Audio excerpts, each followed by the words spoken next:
peace and love be yours now and forever. Welcome back to my channel. So, kumusta po kayong lahat? Sana nasa maayos kayong kalagayan lahat. Sabi ko kay sister, magbablog ako. Kasi, titingnan ko yung watermelon namin. Malalaki na kasi yung bunga, namunga na sila. So, titingin ako doon kasi nandun si Sister Dulay, nag-aabuno yata siya. Sabi ni Sister, magbalat daw muna ako ng balanghoy. Sa Bisaya, balanghoy. Kasi ito yung kakainin namin ngayong gabi. Siya ang magsasaing, ako ang magbabalat kasi nahihirapan siya. So, magbabalat muna tayo ng ito. Balanghoy sa Bisaya, sa amin, sa Bicol, muros, and sa Tagalog, ano ba ito sa Tagalog? Hindi ko na alam.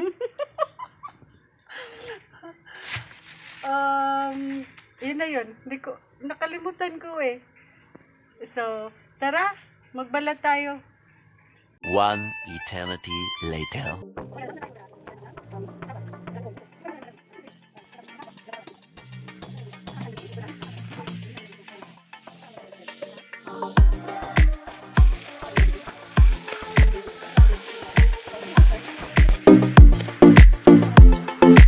A few moments later. So, ayan, papunta na tayo doon sa aming farm kay Sister. Tingnan niyo yung mga aso namin, oh. Come with me. Pas. Uod. Dali. Ayan sila. Isa lang ang tawagin mo, lahat yan sila. Papunta ako doon kay Sister. Ayan si Sister. Anong ginagawa niyo, Sister? Nagpakain sa aking pakwan. Kailangan lang papakainin lalo na sa stage na yan na nagbubunga. Kasi pag hindi madideform yan, sayang. Oh, okay. Pakain ng fertilizer. So, Calcium nitrate, pampawala ng mga sira-sira sa bunga. Good quality ang lalabas. sa pakwan, Sister. At saka, yun yung maging juicy ang pakwan. Hindi dry ang loob. Okay. So, pag biyak mo pa lang sa pakwan, talagang tumutulo na kagad yung juice niya. Oo, kaya pala ang sarap-sarap ng pakwan natin. Yan ang secret. Juicy talaga siya. Tapos ang tamis-tamis. Ayan na. Ang tamis nakukuha sa init ng araw. Pag naiinitan lalo ang pakwan, na-expose siya sa init, lalo siyang matamis. Hindi siya masarap o matamis pag tag-ulan ang pakwan. Okay. Sister, ilang days nga yan bago mamunga? So 2 buwan lang at saka 10 days, makakakain ka na. Oo. Ganun lang kabilis ang pakwan. So, nung Sister, di ba nag-seedlings ka? Nag-seedling ako, 15 days lang yung seedling, dapat maitanim mo na. Nakatanim na doon, so hopefully end of September yun yung due date niya. Para bang nanganganak, may due date din. So, ayan, may due date ang pag-seedling. Si Sister, alin ang mas maganda, yung direkta na tinatanim na or magsisidling ka? May disadvantage at saka advantage ang pareho. Kung direct, talagang yung buong lugar ang iikutin mo para mag-alaga ka sa maliliit na seedling. Pero kung naka-seedling tray siya, nandyan lang sa harapan mo. Pero okay. kung pagdating sa ganda ng tubo, mas maganda yung direct. Okay. Kasi parang na-extend dahil sa adjustment ng stress nila paglipat. Tapos adjustment na sinag ng araw na biglang na-expose. So yan yung isa sa mga disadvantage sa seedling. Okay. Pero sure ka kung seedling siya, sure ka na buhay na yun. While kung dito sa direct seeding may mga fatality. Halik kayo, magdidilig si Sister para makita nyo din yung bunga ng aming pakwan. Dito.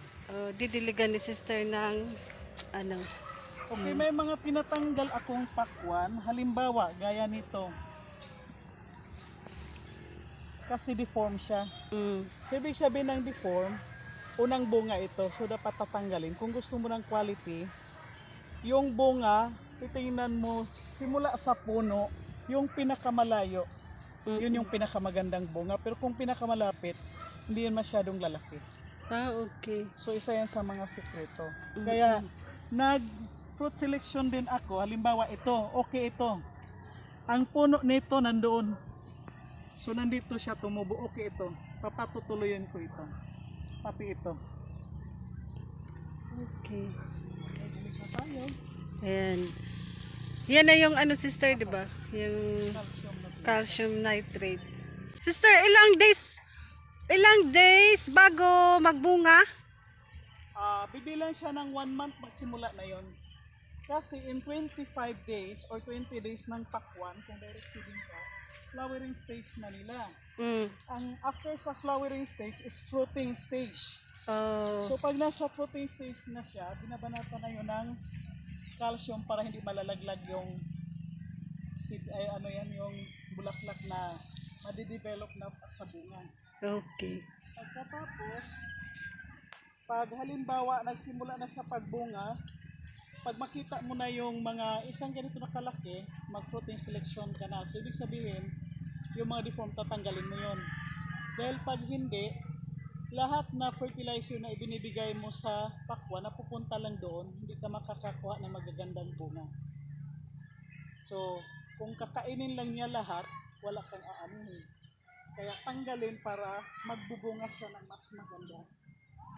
Ayun. Ayan na siya ang mga bunga, oh. Mayroon ng mga bunga.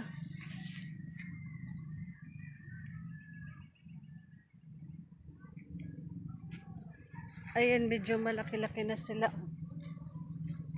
Ayan. So, ganitong kalawak yung pakwan. Okay. Nilalagyan namin ng stick para alam ko kung saan yung puno. Kasi pag lumalago na siya, hindi mo na makita kung saan yung puno. At dapat doon mo itama yung abono. Hindi sa dahon. Ayan, yung sinasabi ni sister na stick. Dahon kasi doon magsimula yung sakit, magkaroon ng fungus ang tanim. Unless lang kung maulanan, wala tayong, hindi natin yung kontrolado. Pero kung sa pagdilig dapat sa puno i-direct, hindi sa dahon. Bawal mabasa ang dahon. Okay. Oh, So, out. ayan, thank you, sister. Sana na may matutunan kayo doon sa shinare ni sister sa inyo sa tungkol sa pagtanim ng pakwan at sa pag-alaga nito. Kung ano yung nilalagay para tumamis siya at saka maging juicy. So, kung hindi nyo masyadong naintindihan, ulitin nyo ang video na to para mas maintindihan nyo. Kasi pwede din naman kayong magtanim na kahit ilang puno lang eh. Kung maliit lang ang inyong lupa, so pwedeng sa paso. So yun. Hindi naman kailangan ng malaking lupa eh. Kahit sa paso pwede kayong magtanim. So ang aabangan natin ngayon pag harvest.